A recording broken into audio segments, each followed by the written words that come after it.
லிங்க்டின்ல உங்களுக்கு ஹையஸ்ட் ப்ரொஃபைலான job like board of directors or board of member அந்த மாதிரி ஒரு ஜாப் ஆஃபர் உங்களுக்கு வருதா? It is not a like a job, it's a scam. So Push செக்யூரிட்டிங்கிற ஒரு சைபர் செக்யூரிட்டி கம்பெனி இப்போ அட்டாக்கர்ஸ் வந்து ஃபினான்ஸ் லீடர்ஸை வந்து டார்கெட் பண்ணுறதாகவும் அந்த மெசேஜ் வந்து டைரெக்டாக ஃப்ரம் லிங்க்டின் ஒரு ப்ரொஃபஷனல் ப்ரொஃபைல்லேருந்து நமக்கு வர்றதாகவும் சொல்கிறாங்க. ஸோ இதோட பேக் ஸ்டோரி என்னென்னா, அட்டாக்கர்ஸ் ஒரு ப்ரொஃபஷனலான ஒரு லிங்க்டின் ப்ரொஃபைல் வந்து க்ரியேட் பண்ணிடுறாங்க.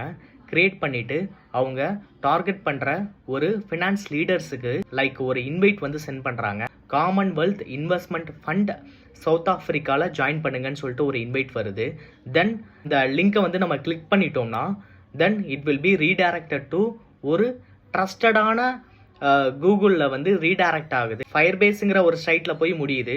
ஸோ அந்த சைட்டில் பார்க்கும்போது நமக்கு வியூ வித் மைக்ரோசாஃப்ட் அப்படிங்கிற மாதிரி ஏதோ டாக்குமெண்ட்டோட வியூ வந்து இருக்கும்.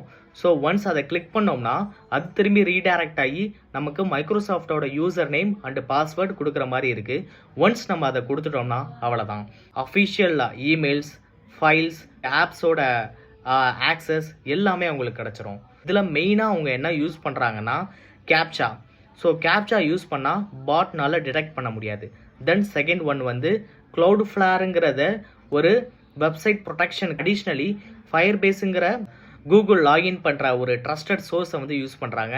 ஸோ ஒன்ஸ் பண்ணிட்டோம்னா ஓவராலாக இந்த மாதிரி ஸ்கேமில் போய் நம்ம விழுந்துருவோம்.